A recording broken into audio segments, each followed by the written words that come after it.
Hello and welcome to Poolside Problems. I'm Tor. And I'm Elle.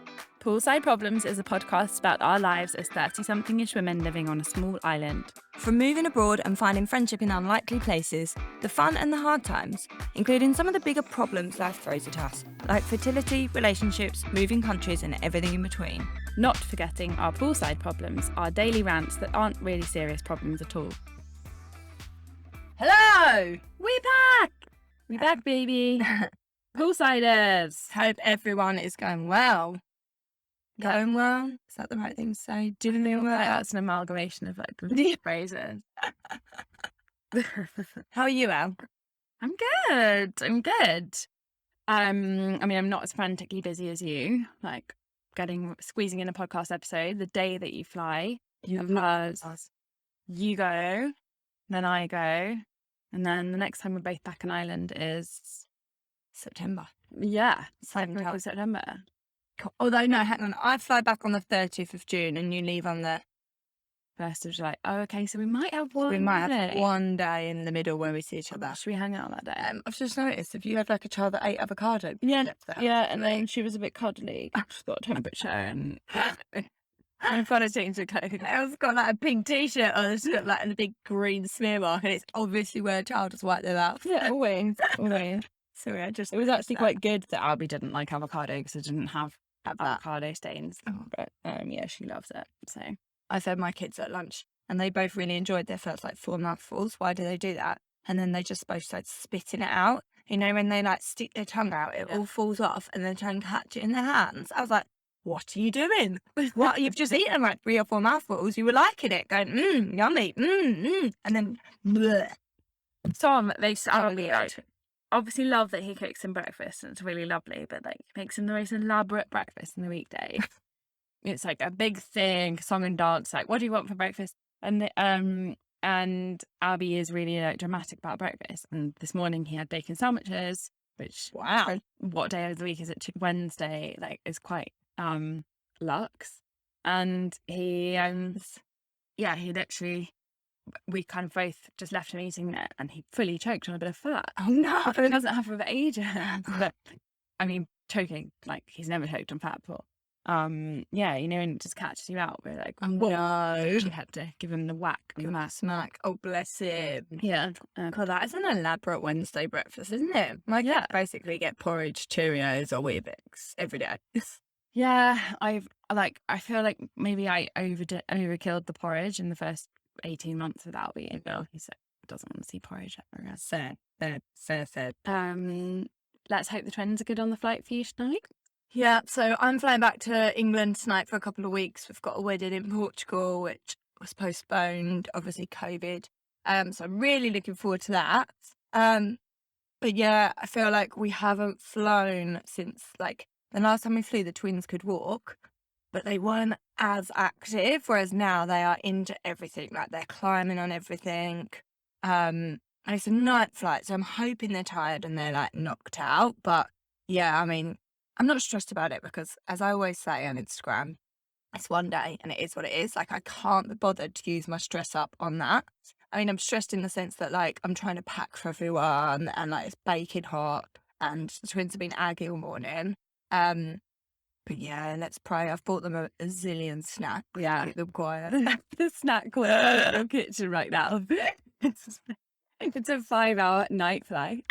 Like, bearing in mind they would never normally consume anything at that time. But at the other end, if you've got stuff for the car journey, well, exactly. That's the worst bit.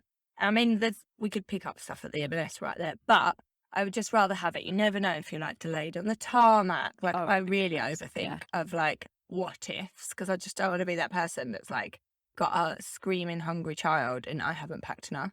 Right. And if I can carry it, it's coming with me. I was literally looking at the thing and I was like, shop at it. I was like, oh, should I get them a colouring book? I'm like, no, they can't colour. They're useless. It'll be everywhere. Why would you do that to yourself? Didn't you say someone was doing face painting once on the flight?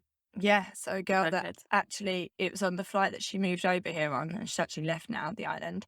But yeah, she had like those face paint sticks, and like they were just painting each other's faces on the flight. Kept it quiet for ages. Yeah. Her kids are a bit older than mine are now. Like I just don't think it would work with the twins. I don't think the A would want to be like orange and white branded by the next morning on their seats. So if you keep your kids quiet, I would get. Yes. I'm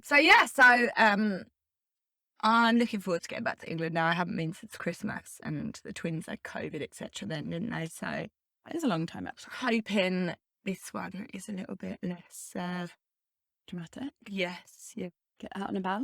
yeah. And then when I get back, yeah, where you're headed off to England, Greece, Yeah. and then England for the rest of the summer, which I am like obviously FOMO is my middle name, and I'm like I'm gonna be away for ages, and all these fun things are gonna happen while I'm gone, and everyone's gonna, like become best friends, and I'm just gonna be like come back and feel really out of place in my own home, because it is weird kind of living between the two. Not that we live in England ever, but like going between the two. But actually I'm just really excited to not be in the like killer heat for the summer, because got a couple of pregnancies here, and having babies in July and stuff, so it will be nice to just go to like playgrounds and do things just like not farms. Yeah, exactly. And the thing, like, it only occurred to me last week, someone was talking about Hyde Park and like the festival in Hyde Park and the music thing, and I was like, I can't believe all the trips that we've been back on in the last nearly 3 years, nothing's been happening, right? So like it's not even in my radar that things were happening. So then I just went on, like, we're going to Cornwall for week, so I just looked up all the events happening in Cornwall, and it's like opened my mind up to so many things, like you said, a farm park to take Albie to, or we just don't have things like that here, do we? No, I'm really excited. Like, I don't want to pack too much in, but I also want to get them absolute most out of the summer. Yeah, I agree. Like, it has got so hot here now. Like, thankfully the kids like nap in the hottest part of the day, but like even in the mornings and the afternoons, like if they're outside, which of course kids this age want to be outside, they're so hot and sweaty, which gets them really agitated. So only really thing you can do is have them in the pool, which is fine, but like in and out the pool, like morning, evening, it's quite a lot. It's knackering for like us as well as them. And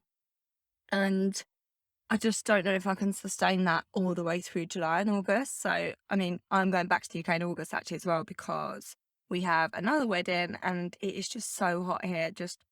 I can't face being here with the kids. Like, when I didn't have the kids, I'd be like, I don't know why all these families leave in August. It's so much fun. You just like lay on the beach and go in the city. And now I'm like, totally get it. Like, having the twins here in August will be horrific. Like, I'm even worried about July. I'm like considering not coming back because I'm already sweaty and hot with them. Yeah, it just catches you by surprise, I think, in June, doesn't it? Like, it comes at you just one day, just like a furnace, and it rules out the day. And even going to Cornwall, my parents were like, oh, we can go to this beach and this beach.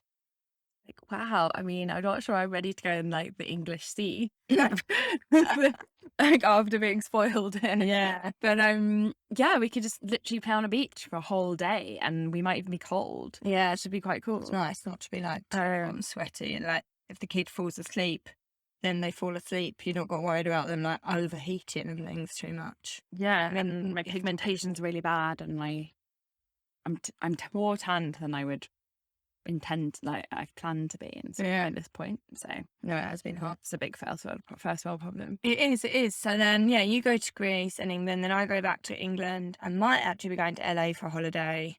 And as you can understand, there's a lot of flying involved here, so I'll have to keep you all up to date with how the hell that goes with the kids. And then we've got a holiday in Croatia, which might be pushing it a bit, but I'm going to try and get to that wedding because it'd be so nice to have a weekend in Croatia without the kids as well. Amazing. Yeah. So that's my summer. I'm confused. Have you got like headphones? Have you tried them with headphones yet? No, because I meant to buy them headphones and tablets, and then I haven't got around to it. Ops.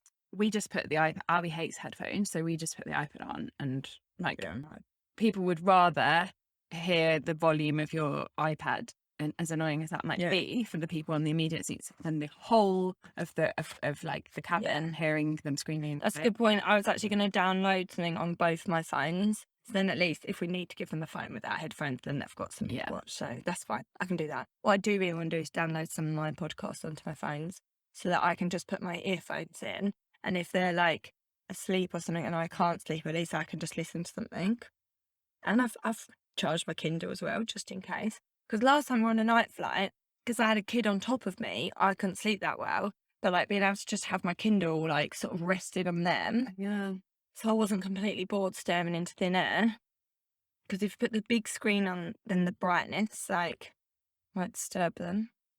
Yeah, that's true. You're in that front row as well. No, I'm not in the front row because I just didn't book in time. So we're like near the back of the fucking plane.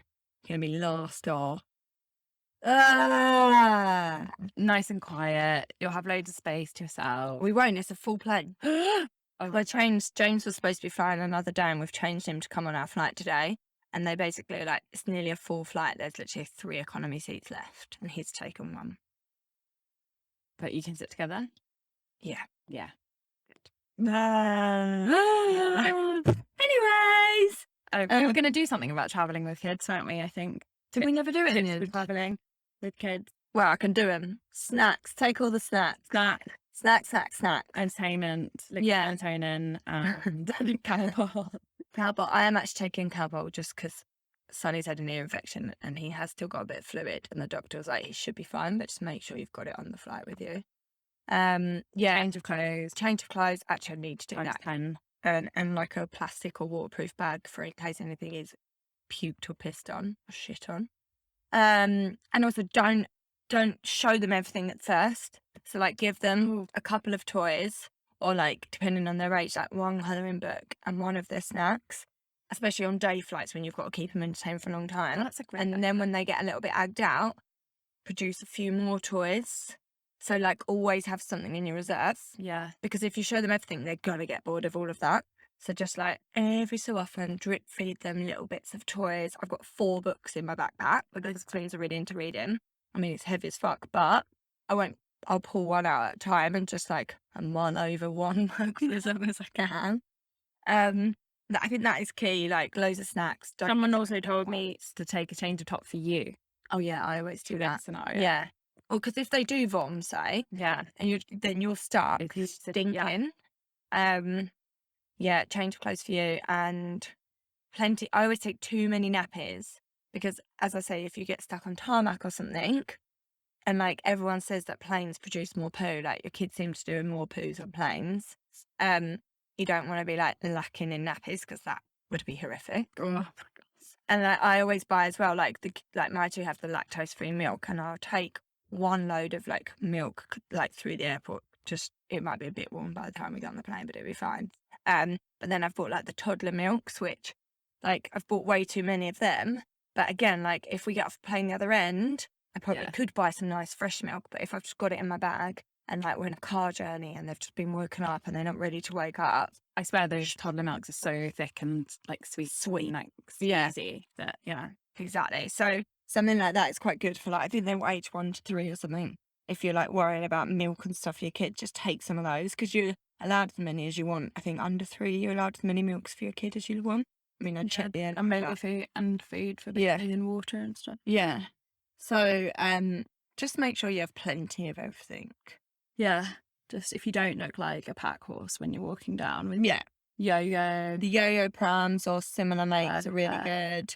And I had someone on Instagram messaging me the other day and she was like, I haven't been home because of COVID. She lives in the US, I think she was saying.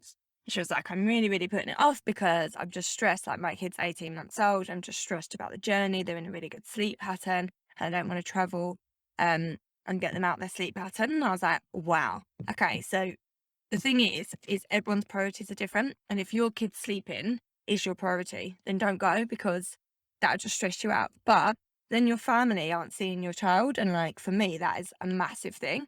And like, yeah, for the first few days, they might be a bit jet lagged, but kids are quite adaptable and you'll be able to get them back in their sleep pattern, most likely.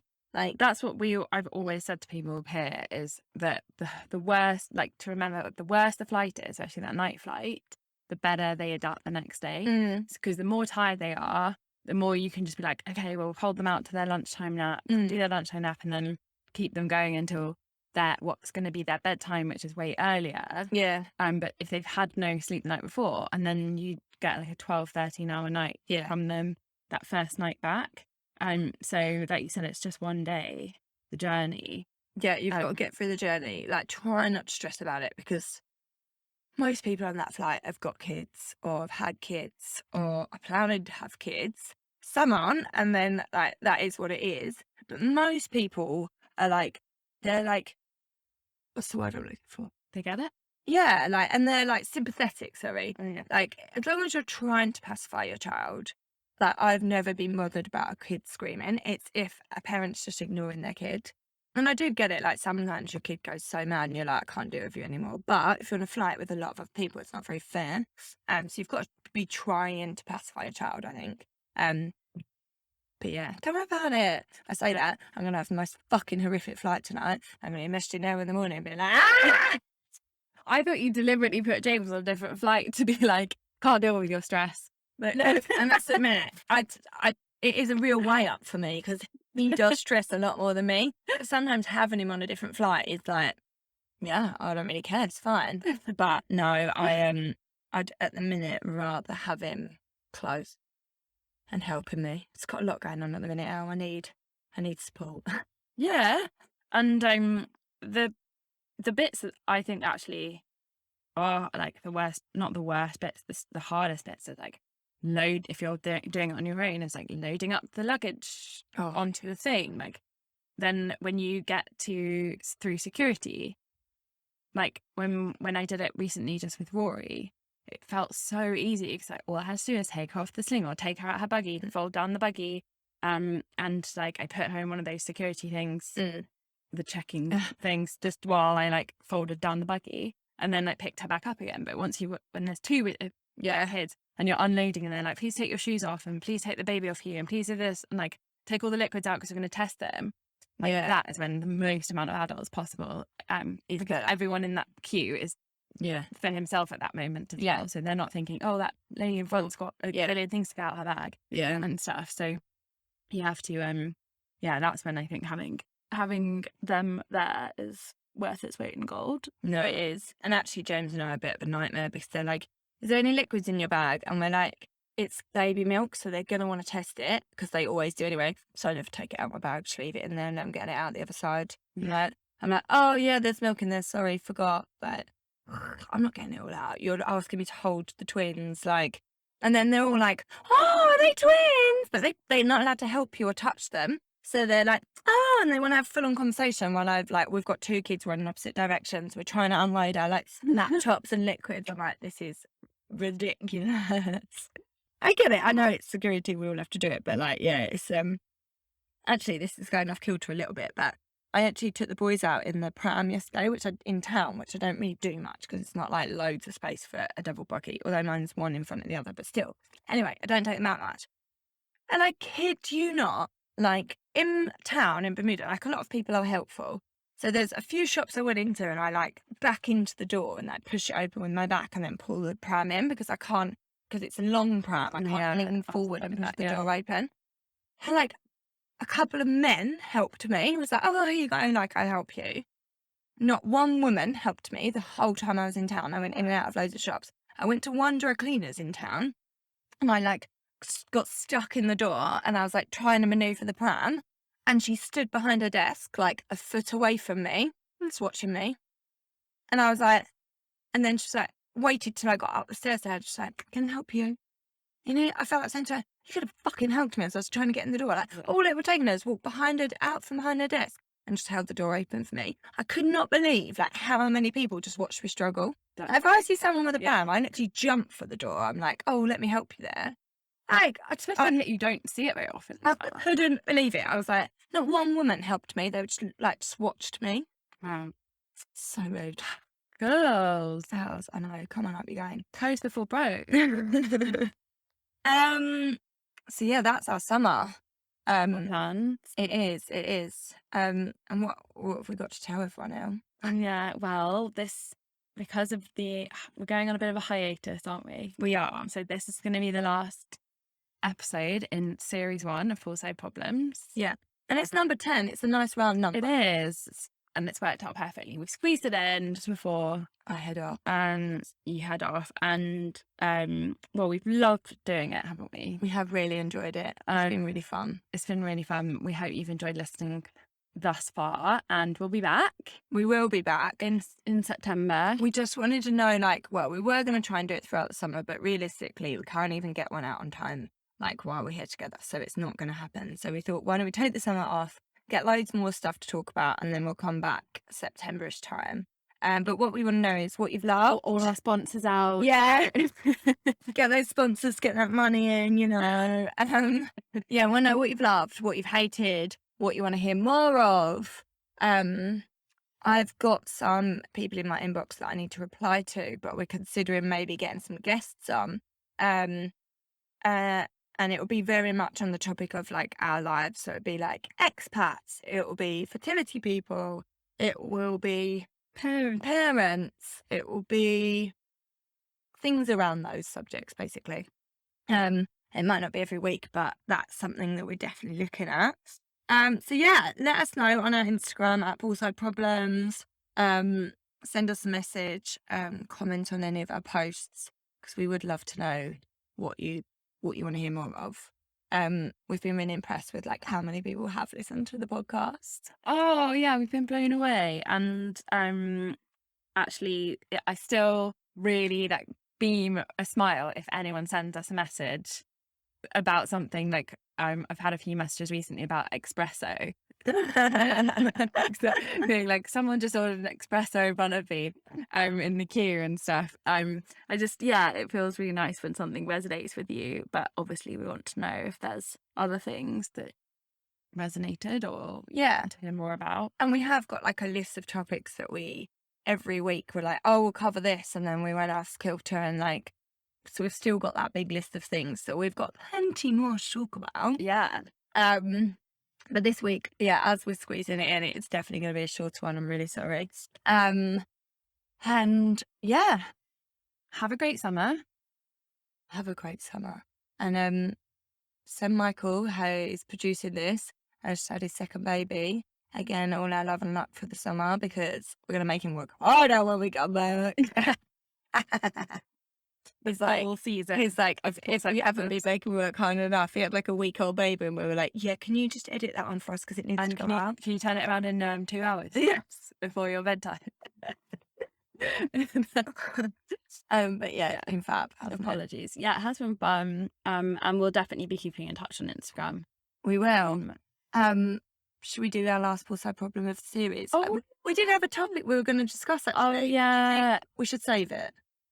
Well, let's just do our Poolside problem. Okay. Yeah. Or okay, what's your Poolside problem? Well, yours is on the topic of Okay. podcasting, isn't it? Yeah. So my Poolside problem this week is that I don't have a full-time job.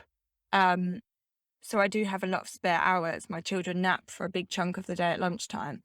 And for the last 3 weeks, we haven't managed to get the podcast out on time, because we have to listen to it and just check for Michael that there's anything we want taken out of it.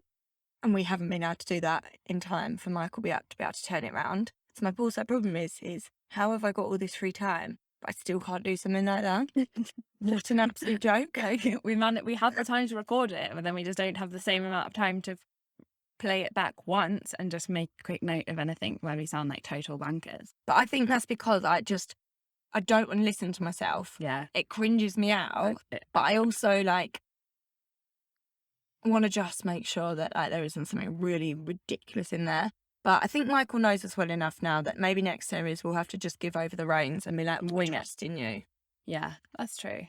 But yeah, that's Poolside problem. Get the sodding podcast out on time next time. Yeah.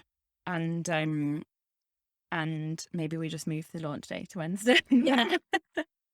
Yeah. Next time it'll be Wednesday. Yeah. That's actually a really good idea. Let's do that. Hump day Poolside problem. Yeah. Week.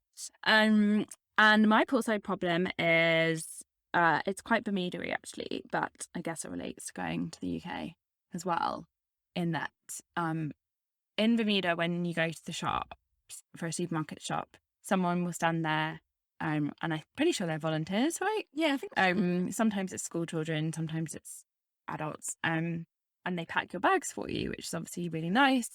And me being British and awkward and never carrying cash is a complete disaster, because I'm like, oh no, they're going to start packing my bag, and like I don't want to tell them not to because I've got so much stuff, and like I've got a baby in my hands, but then I already know that I just grabbed my purse. I didn't grab like my card wallet. I didn't grab my purse with any money or like my bags. I try and keep little like notes around if I can, of small notes to give them. But basically I get in a real flaff about it, and I obviously go, oh, I'm so sorry, I don't have any cash today. Oh. And then like when I do have cash, I just give them as much as I possibly can. I'm for compensation. Yeah, so I'm like, oh, the last 3 days I didn't give that person that for anyone, and stuff. And I actually had it today, and I got like a really cold reception, and I feel really bad.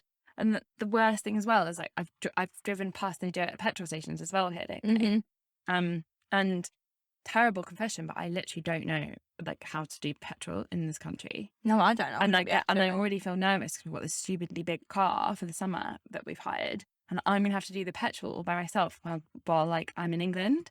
But as long as you know if it's petrol or diesel in England, that's fine. Whereas here, I don't know. I don't know what ours are here. No, I don't know that, and I don't even know how to open my petrol cap.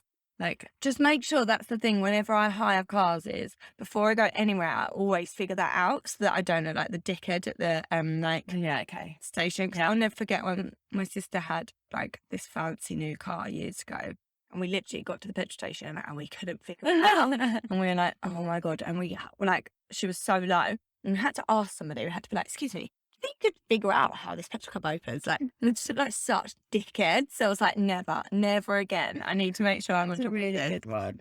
But then I also don't, I've been, for 5 years, I've taken someone putting my petrol in my car for me here, and quite frequently don't have any cash to give them. And I feel really bad about that too. Yeah, I do always try and make sure I've got cash. But if I don't, I definitely am not as overthinker as you, because I'm like, most people will tip them. Like, and it's not fair, like, if we've forgotten that we should be made to feel bad about that.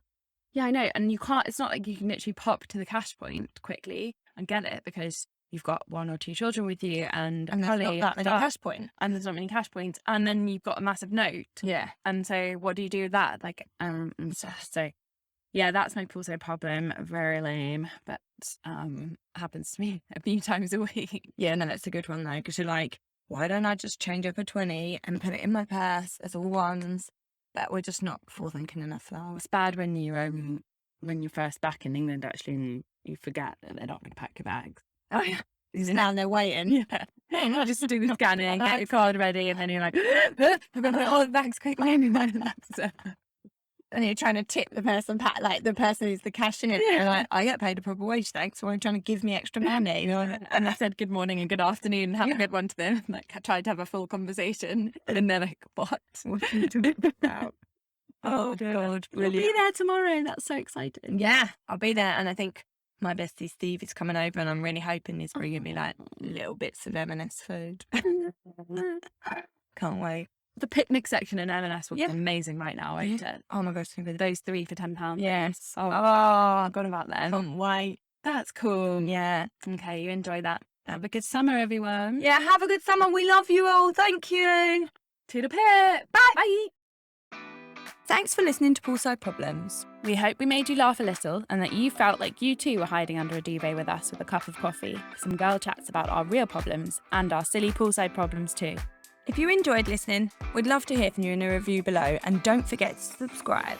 If there's something you'd like us to open up the conversation about, or something we talked about today resonated with you, drop us a message on our Instagram at Poolside Problems, and we will try to include it in future episodes. And of course, nothing is TMI. We are all ears to anything else you'd like to share with us. See you next week for more Poolside Problems. Tor and Elle.